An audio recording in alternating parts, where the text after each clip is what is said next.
Greetings, everyone. This presentation is on the third week of April, and our topic for the month of April is social justice today. And it's a look at, from our speaker's eyes, it's a look at what are the needs and what are the emerging issues for social justice today. So we heard from Father Emeke and the first week, and then Justine Johnson on inclusiveness, and Father Emeke talked about the wide perspective of social justice. And today we are pleased to invite and to welcome Sister Eliza Ogi. Oh, I'm sorry I messed your name up. Ogu Ogu. Oguezi. Ogu, Yes, yes. thank you. It's so much easier when you say it. So Yes. I apologize for that. And we are so pleased that you're here with us today. And she's going to talk about social justice today, our world in need, particularly through the eyes of Nigeria. So at this point, I would invite you and welcome you, Sister Eliza. I will share the screen and welcome. Thank you, sister. We are I'm glad to pleased. be here. Good. We are pleased that you're here, that you're with us. By now, you should see the screen, and you can see the screen, right, Elisa? Yes, sister. Okay. Yes, sister. I'm going to pin you, which means they're going to see you rather than me. Okay, you're on. Go ahead. Okay. Thank you very much, Sister Michelle. I am glad to be here. Thanks for inviting me to share on this topic. You're welcome. Yeah, when we talk of social justice, even here in Nigeria, in the lips of everyone is like this fairness. You know, everybody expects things to be fair, impartiality, as it is manifesting in the society. And in this, we are also even in the social, in the healthcare, in the employment, in education. Everybody is talking about social justice, how to make things fair to the people. And that is what everybody is concerned about. But when you look at the society, you see that sometimes it's not really the case. Mm -hmm. Mm -hmm. It's not really the case. Social justice, we know it include that fairness in healthcare, in housing, in employment, in education. Every socially just society respects human rights. Yeah. So now we look at the overview of Nigerians' value and the challenges. Nigerians have a peculiarity. You see, even when things are hard, are difficult for Nigerians, you see that they are very hardworking, they're industrious, they are also self-reliant, so that in many cases, they don't rely on government to provide basic amenities. They struggle on their own. So, and then they provide all these things for themselves without looking at the government. And that gives them that joy. And also extend also to other people. But this notwithstanding, we don't say that government should not do what they are supposed to do to the citizens. So at this, citizens also look upon government to do also justice to them. So social justice at our educational level. When we look at our education, in many cases, allocation of resources are not equal. There is no fairness in it. And the people are not happy about it. The treatment is not the same. In some part of Nigeria, the north, it's more to them, and in the south, it's less. And when, even in educational opportunity, they take more people in the north and with less score, while in the south, they take less people with high scores. And all these, they are all signs that it's not really just, it's not fair in the society. Mm. And as educators, and some of the government policies are not fair too. As I've just given some examples here. The government policies are not fair to our people, and they're not happy about it. That is why also, when we talk of ourselves as educators, we have to look into these areas and see what we have to do and what we have to say about it. There we say that social justice in the field of education in Nigeria. I've just said about it, that inequality exists there. Students are not given their fair share of educational opportunities. Some of them, because of the high cost of education, they go out of school, they go out of the system. And nobody cares. Government does not care about that. And then we now look at how there's a lot of systemic barriers preventing the students from attaining their goals, from attaining their potentials in the society. Mm-hmm. Yeah. Then it is because of this that the PHJC, when they came to Nigeria, they have to commit themselves to social justice as educators, finding ways to respond to the needs of the people, emphasizing on the importance of education and also on the right of the people to really get education. It's also promoting social justice in the life of the young people. Most of them who long to go to school and cannot go to school, then the sisters have to look for ways to really bring them into the system, to talk to them and to redirect their thoughts, to give them new orientation in the system. So that's why also we have to teach that the relevance of the poor handmaids of Jesus Christ in Nigeria. See, at the educational level, the sisters are training vulnerable ones. They are inviting the vulnerable ones and looking even for opportunities to get some scholarship for them to really help them to get education that will also, you know, when you educate a person, the person, that is the greatest asset you can give to our people is education. And from that enlightenment, they can go places, they can do anything. Because our people are really creative. With that creativity, with little education they get, the sky becomes their limit.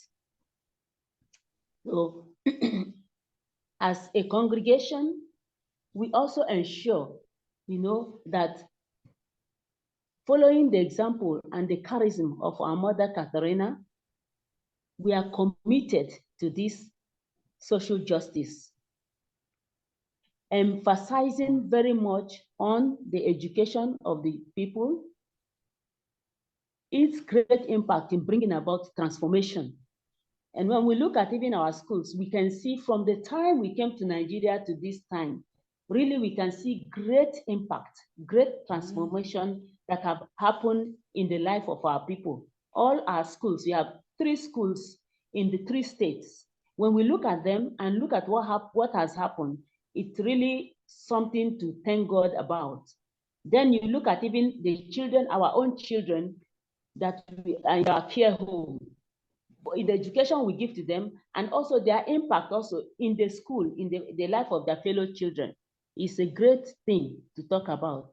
Then we now talk about also, I think I have to change the slides. All right. So when we talk of also the vulnerable, our children are part of it. And these children here from kindergarten, primary school, even secondary school, we create an environment of joy, of happiness for them. That does not matter where they come from, their background, but coming together, they know that, yes, we belong together and we are sharing together, and we are getting even the same love from the sisters, from the teachers, from the caregivers. And with joy, they play around and they are also free. The minds become free even to learn what is being taught to them. And not only remaining at the theoretical part of it, but also the practical level. When they see a sister coming to them, oh, how are you doing today? Are you okay? Are you not well? Are you sick? And the sister try also, to put joy in their senses, in their mouth, in everything in their life. They also extend such happiness to their fellow students too. Even when sometimes they fight or whatever, but then when they come together, they forget about their differences and they continue with their life.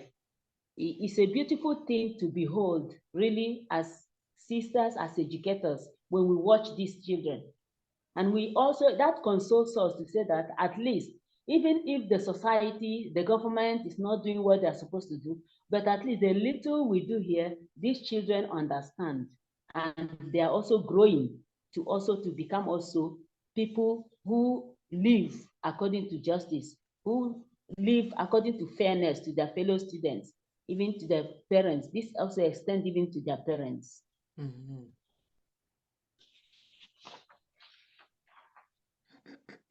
We look even during the games, when they were play together, when they interact together. These are people in our school, they are from different ethnic groups, but they play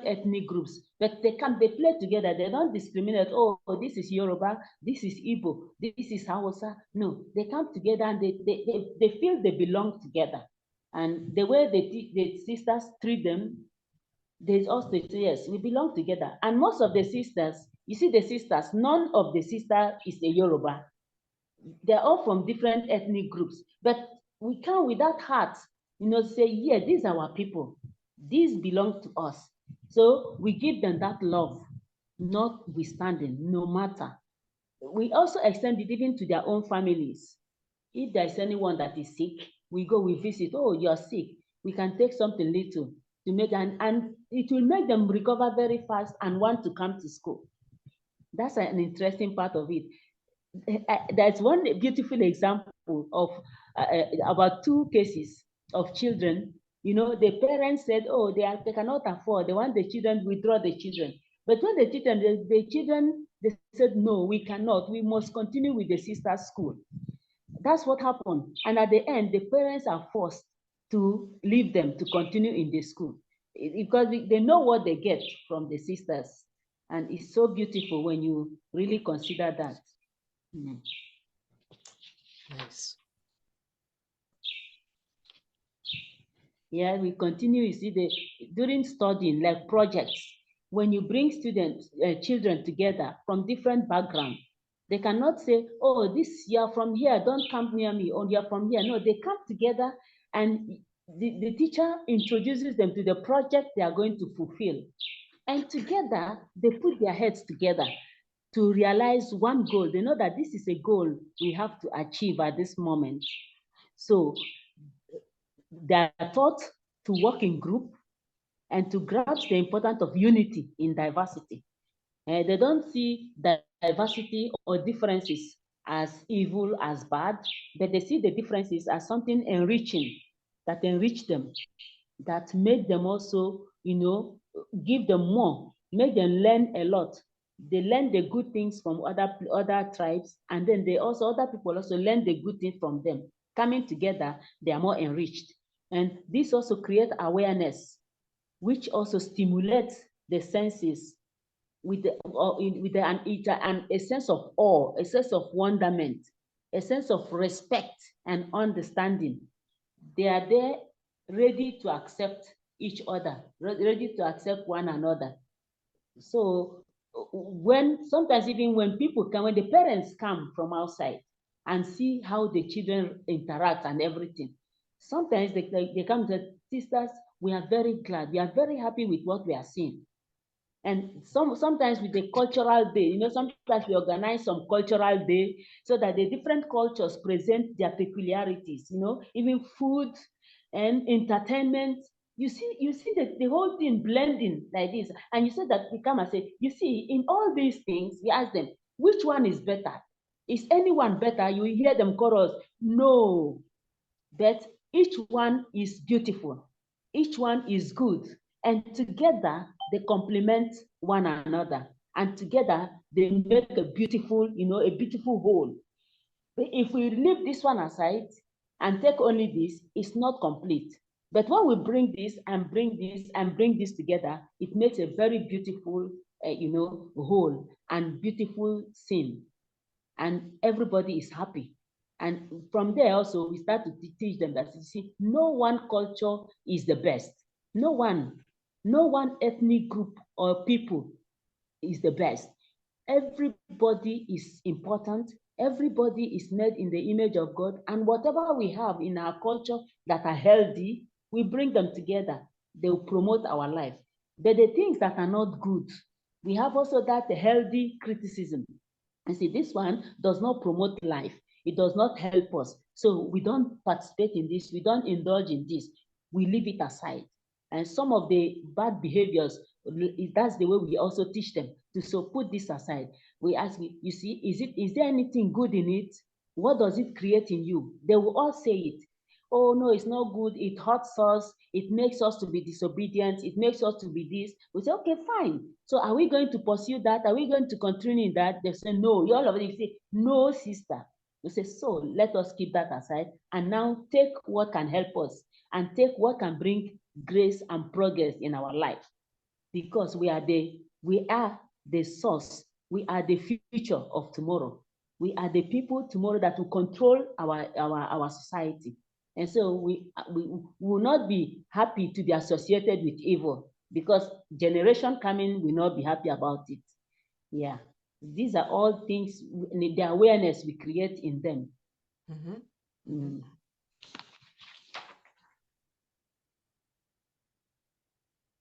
And then also in the government curriculum, we saw that sometimes some of the things they introduce to be taught, some of them are not really quite encouraging. Sometimes, like for example now, in Nigeria, you see that history, the subject history, Nigerian history has been put aside. And they're saying because of the civil war that happened, they don't want to remind people, but that does not help. Because many of the children, they don't know the background. They will study the history of other places, other African countries, Europe, America, but then the history of Nigeria, what happened in Nigeria, they don't know about it. But that is not the way. But here in our schools, we make sure we introduce that. We teach all those, the curriculum. We also have this respect for the human person. No division between the gender and ethnic group, religion, social status. We say no matter our condition, our situation at home, when we come to school here, we are all brothers and sisters. We are all students trying to learn, children trying to improve on our lives. So here we don't discriminate against anybody. And with that, when they learn in school, you see them carrying that message back home. There's an example when when we came here newly, you will see that the children were not well kept. You will see dirty and everything. But when we start teaching them about cleanliness, how to take care of their body, how to take care of themselves, to our greatest surprise, they go home and tell their parents, you say, sister said we should not dress like this, we should not do like this. We found out that they influenced even their parents to be clean, to be tidy. When you come to church, you see the difference that the parents now are becoming to dress well, clean, wash themselves. No more, you don't perceive any foul, whatever. It's the children. They carry the message home. They transform also the life of the parents. It is so beautiful, and that gives us really a lot of happiness, a lot of joy. So even in Garam, when we went newly in Garam, sister, you could not believe it, what was happening. There were also many cases of teenage pregnancy. When we begin to teach in school, all this, the lesson, teaching them how to behave, how to conduct themselves and everything. Today, you see that has gone. Many of them now are in universities. Many of them are in colleges of education. Many of them now strive higher to go to higher institution. Now, They are no longer, you don't find the cases of pregnancy again. They are all striving to go higher, to study. That really gives us a great joy, really great joy. With here when we see that happening, and they come to us. They come visiting them when they come back from university. They come at home here. They come to the convent visiting us, and we encourage them. We continue encouraging them. And if one sometimes they will call us. There's a case of a girl. You call us, sister, look at this situation. I met this case of this boy. Look at what is happening, what is telling me. I say, no, don't mind them. Just be focused. Just remain good. Face your studies. Face your studies and be focused. All those other things will come later. It will come later, but not now. Just face your studies. And they are so open. They trust us, and they are open to share whatever they are going through in their lives. They are open to share it. And with that, many of them we have really helped not to enter into temptation, not to enter into trouble. There's a case, an example of a case of one of the girls. We did not know what was happening in the family. The father was practically abusing this girl for some years. Later, this girl now, she came to school and said, sister, look at what is happening. We took up the case. We took up the case, but in a very nice way, in a very unannounced situation, so that the father does not become, aggressive. So we handled it. We had to arrange with everything, even with the social welfare people.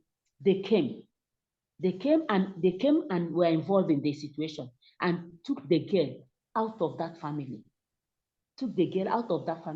Now the girl is with them. And we, even now and then, we visit her, to see how she's doing in town with those people. And she continued her education with them, because they wanted to remove her from this environment so that the father cannot have access to her. Because if we kept her in the school, the father can come back and make trouble. But the way we handled it in such a way that even we pretended we did not know anything about it. So they took her, and we go there now and then. We go to visit her to see how she's doing, and she's doing very well. She's doing very well. Last year she took JAM to the university. She has entered university now. They enter university. So these are situations we meet, and we thank God for the wisdom, because if we did not, sometimes if we do not handle it very well, it can backfire. Sometimes the society can be really terrible, and people can do things that you don't really expect them to do. But this way, many of them are being helped. They are being helped. We can say there was a time we are talking about our coming to Nigeria. We say if our coming to Nigeria is just even to save the life of these children, these vulnerable children, if it is even enough, giving life to these children is just enough. And then extending it now, even in our schools, 3 schools, is for me is something that is really, and we are happy that the charism of Mother Katarina is being extended, and it's continuing, even if in a different way. Sometimes it takes a different dimension, but it is still, the content remains the same. The content is there. So,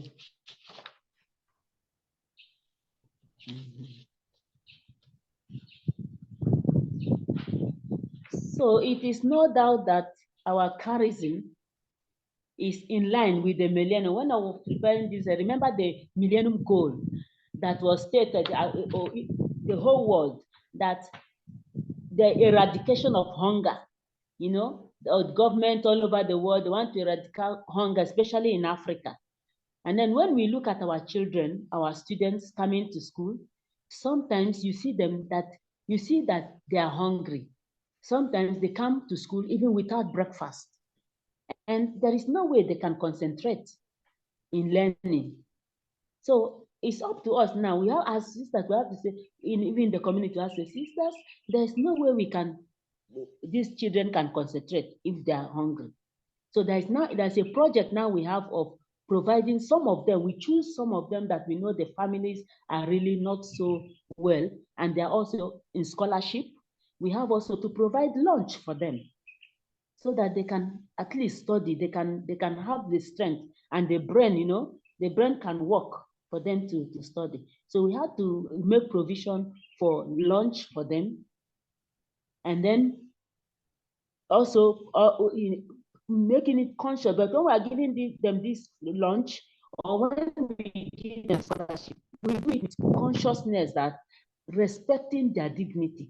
We don't give them as something we are doling, just give it to them. We are here up there and then giving it. No, we know that they are human beings.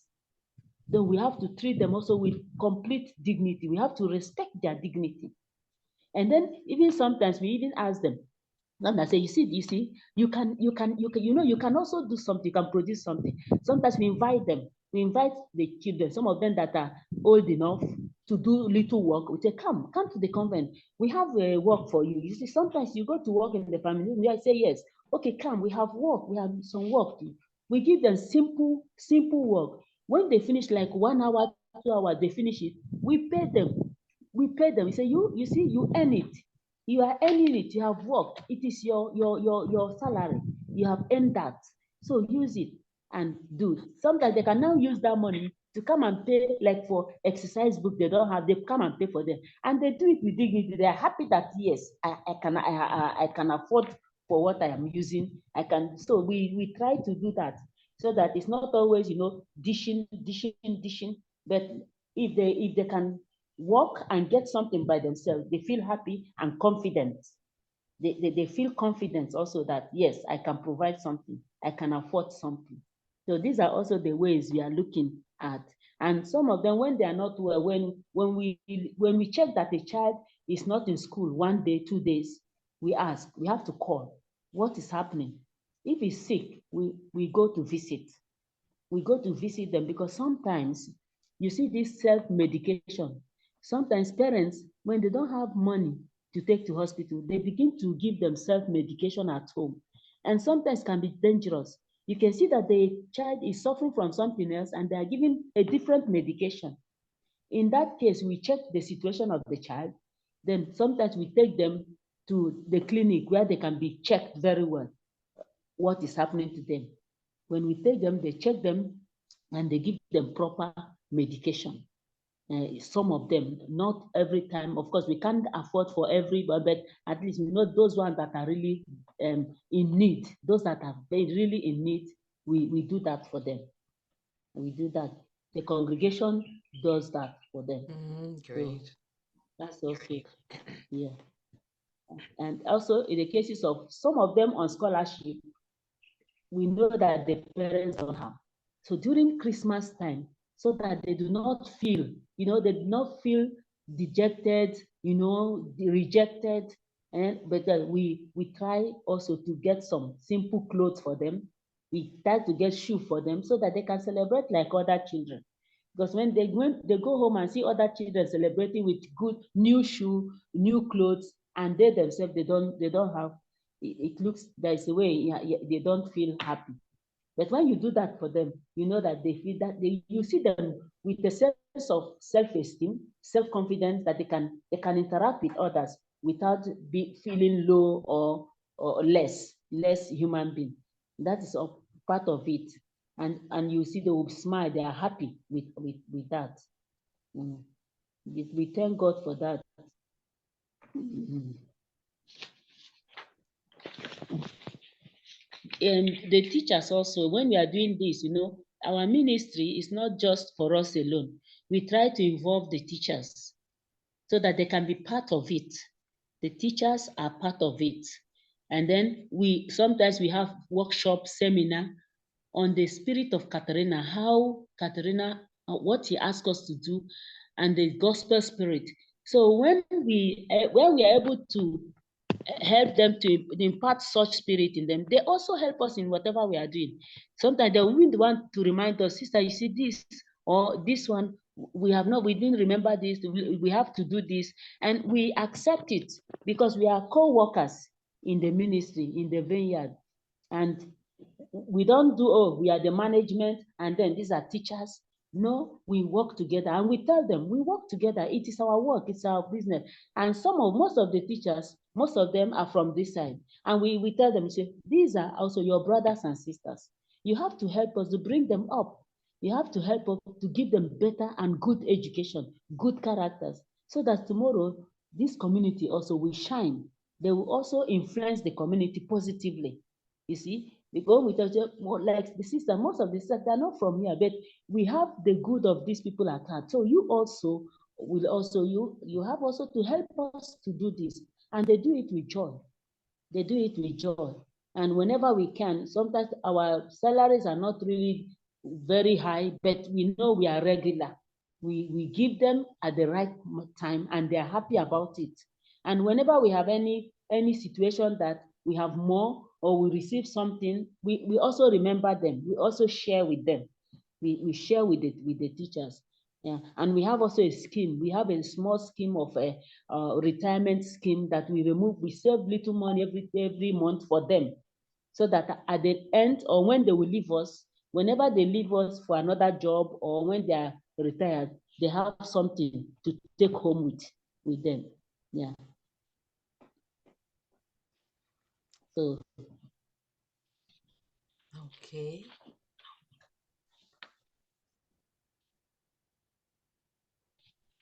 So we know as the poor handmaids of Jesus Christ, social justice is paramount, is very pertinent to us, right from the time of Mother Katarina. And today we continue to preach that, we continue to uphold that, we continue to also influence the society regarding social justice to alleviate sufferings of humanity in our simple service to the people, our teaching, our healing ministries, our pastoral work, social ministries.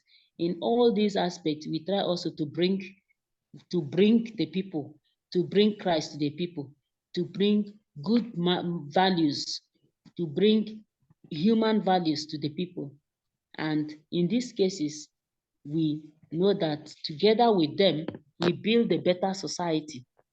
We do not neglect this our fundamental value, social justice. I think it's an eternal value. There is no time it will stop. And there is no time in the world that we say injustice will not be there. But as apostles of social justice, as poor handmaids of Jesus Christ, we are there always to use whatever means, whatever situation, because we look also at the signs of time. It must not be the same way Mother Katrina did it, but today it's another way, but we still use whatever the Lord offers us to also propagate that, to also bring that to the people. And that is the beauty also of our ministry. That's the beauty of our charism too. It gives us room. It gives us that openness, to engage in different means, in different ways to serve the people. It's very beautiful. And no wonder Mother Katrina said, it is really super, it's a privilege to be a poor handmaid of Jesus Christ. It is indeed a privilege. We thank God for that privilege given and offered to us. And we pray that we continue using this privilege in the best way possible for the good of the people and for the salvation of our own self too.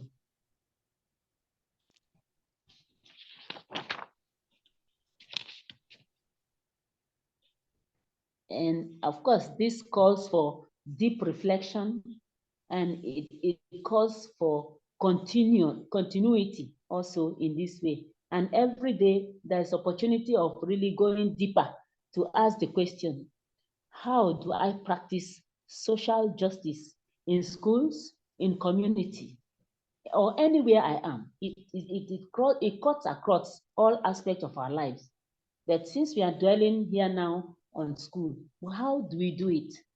There are many ways open to us to do it. What is important now is to find really what is happening within, what is happening around me, and know how to tackle that, how to face that. And then another thing is I find very, very interesting and also challenging too is, in which ways can I be unjust and just towards self? I can be talking of justice towards others, justice in the society, social justice, but as a person, they say you cannot give what you do not have. Mm, If I do not practice social justice towards myself, there's no way I will be able to notice it outside me and then be able to answer to it. Because sometimes, many times also, even within us, we are not, I may not be just to myself, I may mhm, not be just to myself by discovering who am I? What gift has God given me? What does He call me to do with those things He has given me? What can I do with them? How can I use them to to to to to serve humanity? Sometimes I can hoard them. I say, no, I keep them to myself, even not ready, not even passionate enough to bring them out. But if I hoard them, I'm not being just to myself. And I'm not, and then also to know also my limit. I can be gifted, I can be, God can give me that, but I have also to know my limit, where I can reach, and then where I can stop. And also I say I stay back and take stock of myself, I take stock of my life. And so there are many ways. These are questions I think we can really answer. It's deep question. It affects many things in us, so that we can come up. It creates awareness, deep self-awareness, and to know who we are, what God has called us to be, and where we are heading to. mm. Well, thank you. Thank you. Thank you so much. You really gave us insights into the foundational, the energy and why we respond to justice issues in our congregation and in particular in Nigeria, and how do we do that? And so and I in particular, you talked just at the very end here, how do we have justice to ourselves, that we can't bring about justice to others when we are not being just to ourselves as well. Thank you so much for Okay. your insights and for your Welcome. particular contribution. Your not only you personally, but in our area of Nigeria, in our region of Nigeria. What are some of the things going on? Now, you focus on education, but you also mentioned there's pastoral, there's social, those kinds of issues and responses from the sisters as well. So thank you so much. Yeah. We really appreciate it. Welcome, sis. And that ends Thank our you. presentation for today. Take care. Thank you, sis. Thank you. Thank you.